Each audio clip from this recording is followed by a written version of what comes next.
जंगल के रास्ते से जा रहा था। चलते चलते उसे जमीन पर पड़ा एक बड़ा सा अंडा मिला।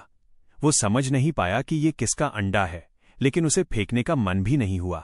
वो अंडा उठाकर अपने गांव ले आया। गांव में उसने उस अंडे को मुर्गी के अंडों के बीच रख दिया। कुछ दिनों बाद मुर्गी के अंडों से छोटे छोटे चूजे निकल आए। सब लोग खुश थे, लेकिन थोड़े समय बाद एक अंडा अभी भी नहीं फूटा। कुछ और दिन बीते, तब उस अंडे से एक अलग सा बच्चा बाहर निकला। वो कोई चूजा नहीं था, बल्कि बाज का बच्चा था। बाज का बच्चा मुर्गियों के बीच ही बड़ा होने लगा।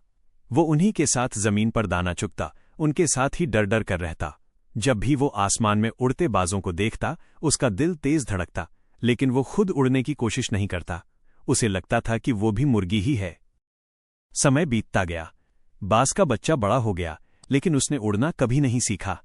वो अपने डर और माहौल की वजह से अपनी असली पहचान भूल चुका था। एक दिन वो बूढ़ा होकर मर गया, बिना ये जाने कि वो आसमान का राजा बन सकता था। क्या आप इस कहानी से हमें ये सीख मिलती है कि व्यक्ति जिस वातावरण और संगत में रहता है, उसका सीधा प्रभाव उसके सोचने और आगे बढ़ने की क्षमता पर पड़ता है। बाज का बच्चा मुर्गियों के बीच पला, इसलिए वो अपनी असली पहचान भूल गया और उड़ना नहीं सीख पाया। उसी तरह अगर इंसान गलत माहौल या नकारात्मक लोगों के बीच रहता है, तो वो अपने सपनों, आत्मविश्वास और क्षमताओं को पहचान नहीं पाता। सही मार्गदर्शन और सकारात्मक संगत व्यक्ति को उसकी ऊंचाइयों तक पहुंचने में मदद दिखाती है कि हर इंसान के अंदर कुछ खास बनने की शक्ति होती है, लेकिन डर और आदतें उसे आगे बढ़ने से रोक देती हैं। यदि व्यक्ति स्वयं को कमजोर मान लेता है, तो वह कभी अपने लक्ष्य तक नहीं पहुंच पाता।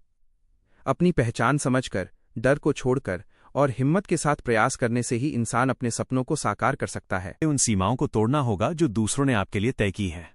आप क्या बन सकते हैं, इसका फैसला भीड़ को नहीं, बल्कि आपकी अपनी मेहनत और नजरिए को करने दें।